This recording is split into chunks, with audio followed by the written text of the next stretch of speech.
Selamat siang anak-anak. Pada hari ini kita akan belajar bersama-sama tentang sistem reproduksi pada manusia.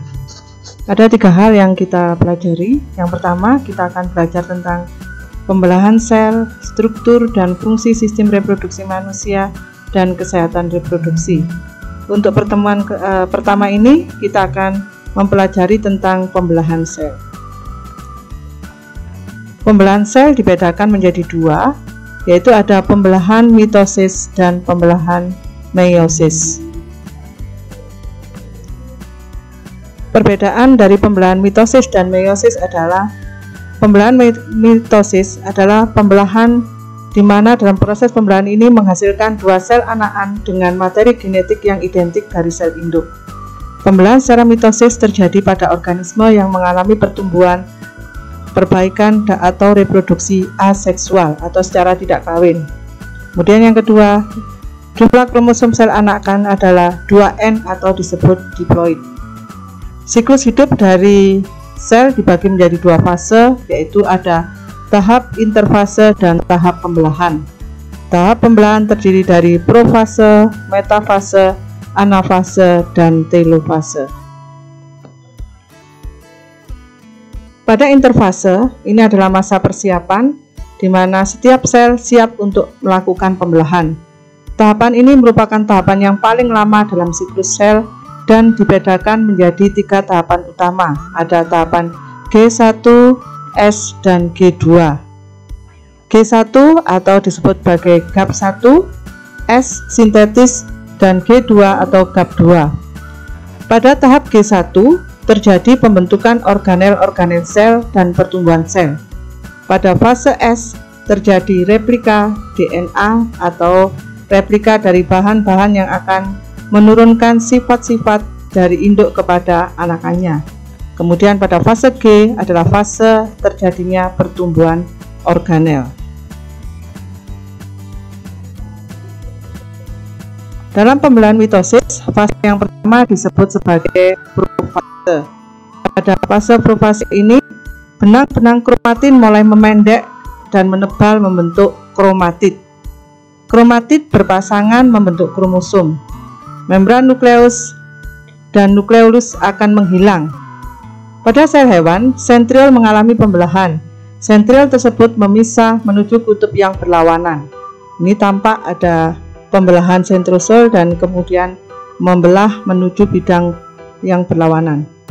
Benang-benang spindle mulai mengatur diri sedemikian rupa sehingga menyerupai pancaran aster. Pada fase metafase, mulai terbentuk benang spindle. Benang spindle kromosom terlihat semakin jelas.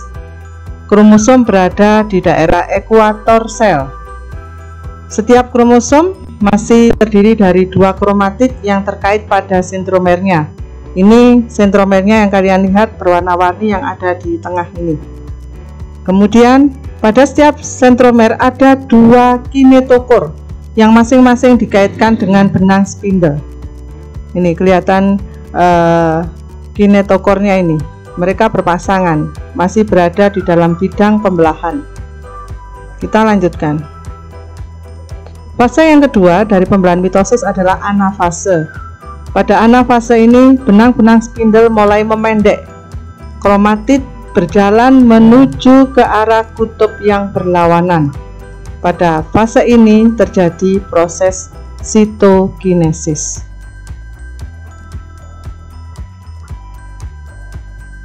Yang terakhir dari fase mitosis yaitu telofase. Pada fase ini, kromatid telah sampai di kutub yang berlawanan. Kromatid mulai menipis dan memanjang menjadi kromatin. Kumpulan kromatin membentuk anak inti. Kemudian dilanjutkan terbentuknya membran nukleus di luar anak inti.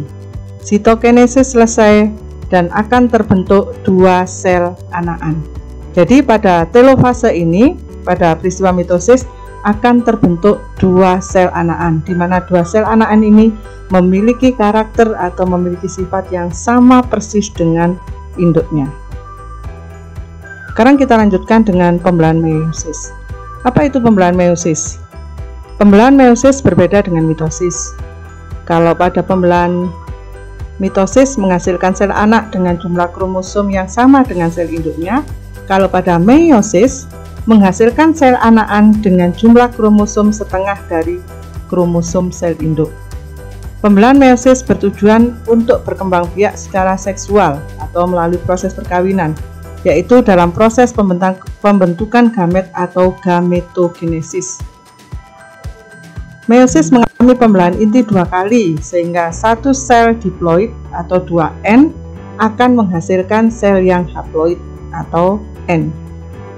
Setelah pembelahan meiosis akan terjadi fase pertumbuhan atau interfase sama seperti pembelahan mitosis. Jadi kalian lihat di sini, kalau pada pembelahan mitosis fasenya itu hanya 1 kali, mulai dari interfase, profase, metafase, anafase, dan telofase.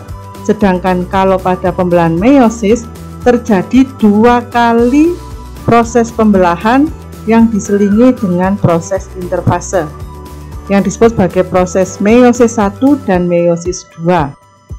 Jadi di sini ada proses meiosis 1, meiosis 2. Apa yang terjadi pada proses-proses ini? Kita lihat pada profase 1.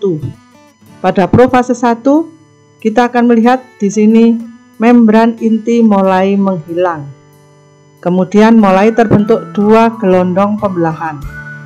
Kromosom mulai menebal, dan kromosom yang homolog yang sama akan saling berpasangan. Kalian lihat di sini warnanya, yang biru berpasangan dengan biru, yang ungu berpasangan dengan ungu. Kemudian akan terjadi pindah silang atau pertukaran segmen molekul DNA yang sesuai di antara 2 kromatid.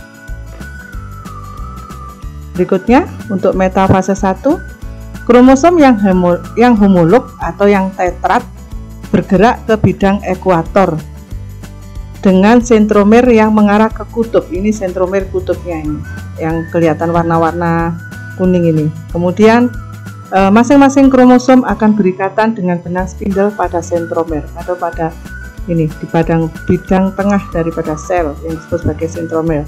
Kemudian kita lihat di sini mulai terjadi pertukaran materi inti di tengahnya.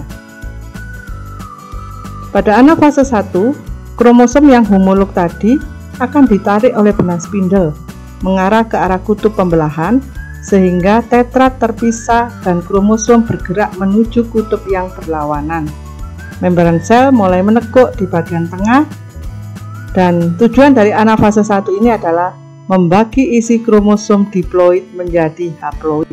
Jadi dari kromosom yang 2N menjadi N, atau separuh dari kromosom sel induknya.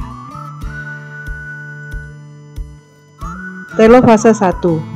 Retikulum endoplasma membentuk membran inti sekitar kelompok kromosom pada kutub pembelahan. Nukleus mulai terbentuk dan terjadi sitokinesis, yaitu pembelahan sitoplasma menjadi 2 bagian sehingga terbentuk 2 sel anakan dengan kromosom yang sudah haploid.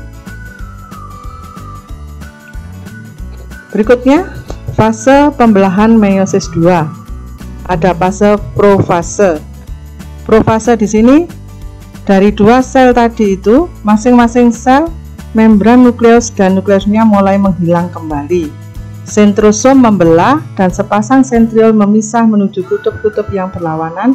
Di antara keduanya muncul benang spindle yang memancar dari kedua sentriol. Waktu ini sangat singkat atau lebih singkat dibandingkan dengan tahapan yang lainnya.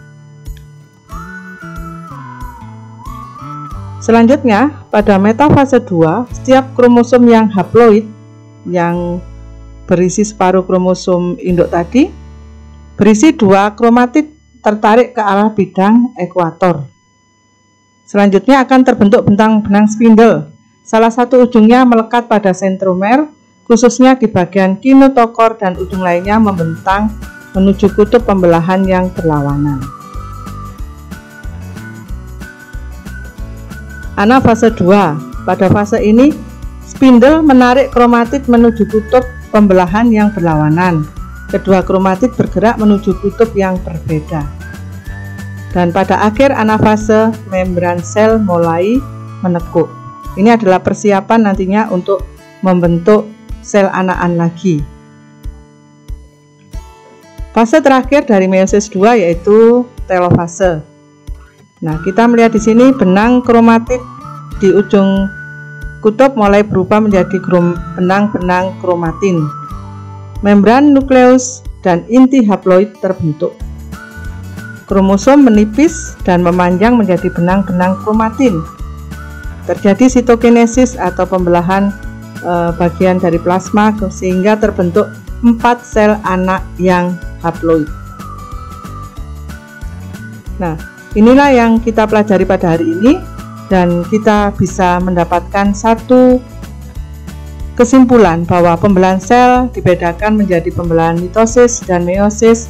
Pembelahan mitosis menghasilkan 2 sel anakan yang sama dengan induknya, sedangkan pada pembelahan meiosis dihasilkan 4 sel yang memiliki jumlah kromosom separuh dari kromosom induknya. Sampai di sini dulu anak-anak, silakan dipelajari kembali video yang Posisi tampilkan ini. Terima kasih.